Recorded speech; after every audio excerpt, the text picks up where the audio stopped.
Hello everybody, this is Lil Neenja, and welcome back to another episode of Ninja's Empire, where in the last episode we built this villager trading hall, and I have some really bad news, guys.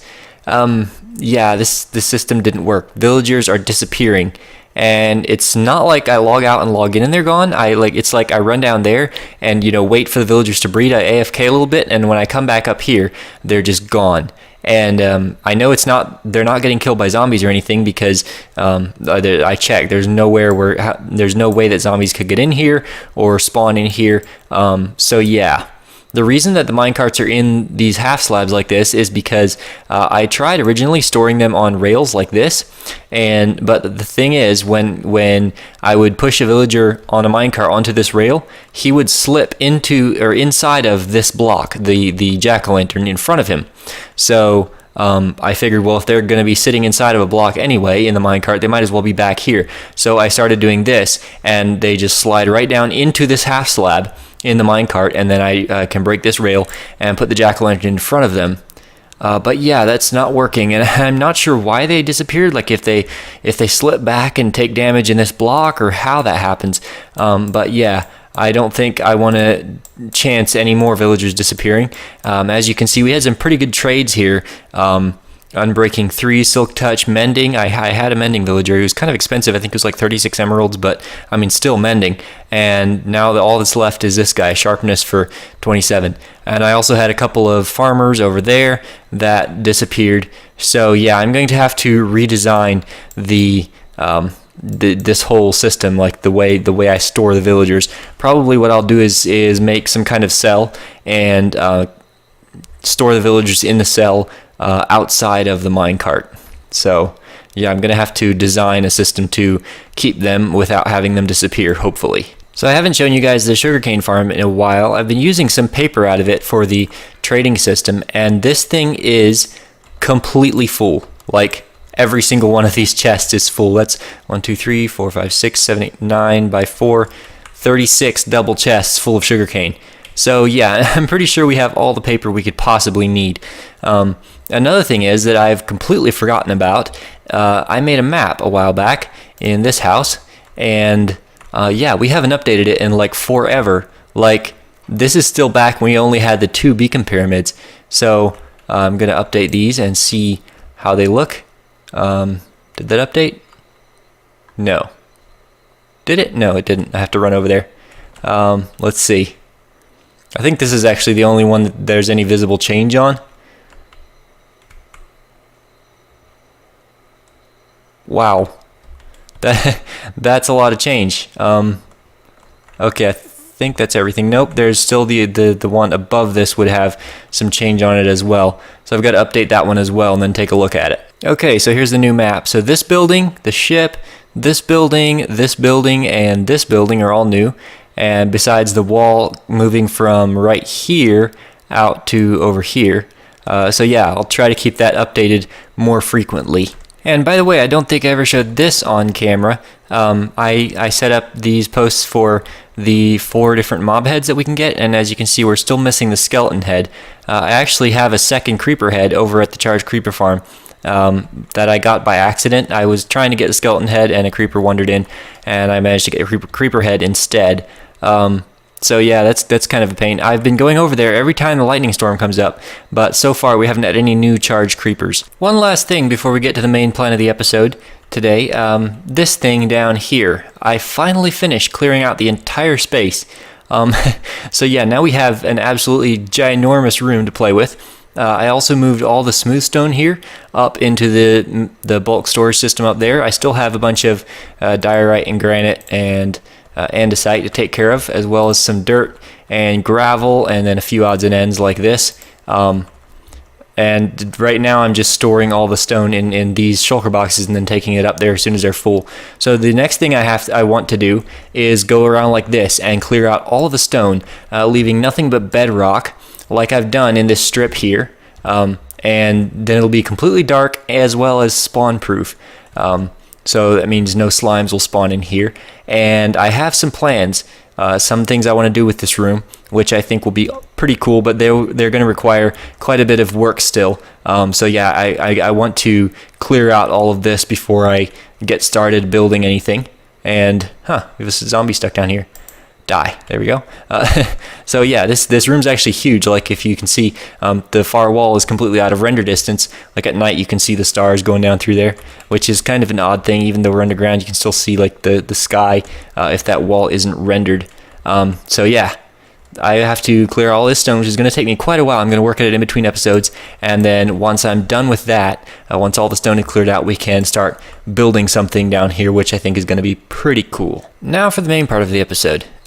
First thing that I've got to do is mine a bunch of sand, and by a bunch of sand I mean I'm probably going to use up all 3 of these shovels. I want to fill up all of these and probably quite a bit more than this actually.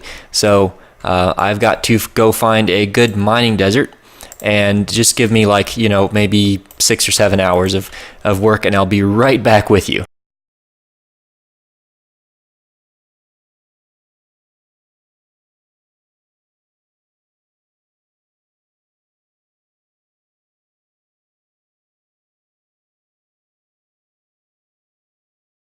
I actually wasn't too far off on the amount of time it would take. I've been working at this on and off for about 7.5 hours, and I have mined out a rather large area of desert.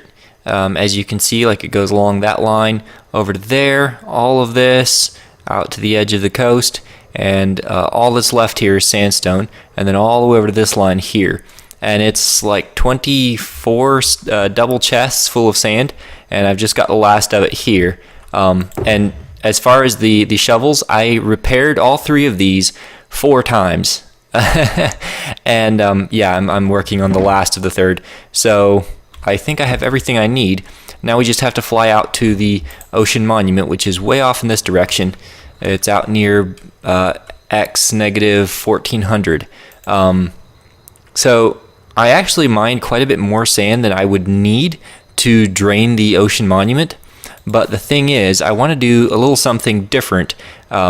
Rather than just drain it and empty it out, like I want to raise it above sea level, and it's something that I actually saw Cubfan135 do on Hermitcraft Season 5. I want to do basically the same thing with the sand, but then I have some different plans, some unique plans with the monument once it's up out of the ground. So we should be seeing it any second here. We're getting pretty close. Actually, I think I'm too far. There it is. Okay, so this is the monument that we raided way back when in like episode 15 or something. So yeah, the Elder Guardians are all dead, and I went and patched up the holes in the corners that I made when I was raiding it that time. And so yeah, here's all the sand that we need. All these double chests are full. Well, they're almost all full except for these 5 shulker boxes are I still have to put in the chests. So what I'm gonna do is cover the entire monument in signs at this level right here, and then I'm going to put 22 layers of sand. So the monument is going to be 60 by 60 blocks. It's square, and it gets 22 layers of sand on top of it, and then the outside ring, so the very outside ring, gets another 9 layers on top of that. So yeah, that's like 81,000 sand, I think. So never mind about having enough materials. I mean, I have enough sand, I just don't have enough wood. I brought 5 stacks of spruce logs with me. I used some of them to make the chests, and the rest of them to make these signs, and this is all the further I got. Turns out I need 3,600 signs. That's the equivalent of 8 shulker boxes full plus 9 stacks. So yeah, that's a huge amount of signs. So I'm going to go back to the base and craft all those up and be right back with you when I have them. And in true overkill fashion, instead of counting for the signs that I already had, I went ahead and made the full 3,600 signs. So yeah, now we have way too many. But yeah, at least we have enough. Now I can get on with putting the rest of this sand up. Oh boy. All my stuff is at the bottom of the ocean, and I have no way to get it back, really.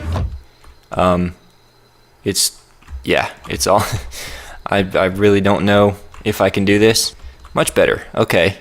Did we get everything? So shovel, axe, pick, sword. Yep.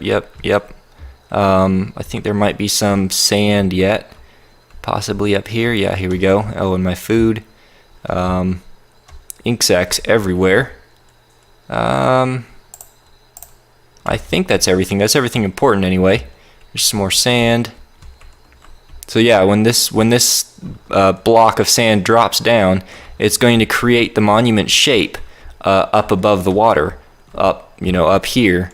And so if there's like random blocks that don't belong there on top of the monument, it's going to mess up that shape. So I went down there to see if there were any like spare blocks of sand down there or something that I had missed, and yeah, there were a couple, and then I died. But fortunately I got all my stuff back, so I have only got a little bit further to go. Here's the thing, 36,000 signs. That means that if I were to place a sign every second, it would take me an hour to do this, and obviously that's not the case. I've been working on this for about almost 2.5 hours now, and I'm approaching the finish line, but yeah, I'm not going to be able to finish this project today. Well, at least I won't be able to drop the sand in.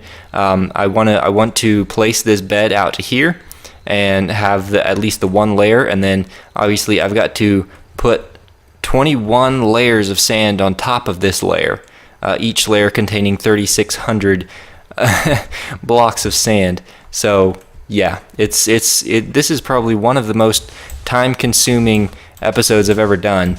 But I mean, it's going to be worth it in the end, I'm sure. So yeah, let me keep placing sand until I go absolutely crazy, and then once this layer is in, we'll see how it looks. It's official, I'm crazy. I spent the last probably 3 hours placing in signs and sand here. So this pad is a single double chest plus about 2 and a bit stacks of sand and the equal amount of signs, which doesn't sound like that much, but here's some perspective, okay? So this pad here needs to go to that height right there, and this outer ring here needs to go that much further, that much higher, up to that height. So each level, or each pad, contains 3,600 sand. That means if I place one sand every second, each pad is going to take me an hour. That's 22 hours to fill it in all the way up to there, or almost an entire day of just placing sand straight. Of course, we can place sand a lot faster than 1 sand per second, but still, this is going to take quite a long time. But I'm going to do it in between episodes, or at least the bulk of it.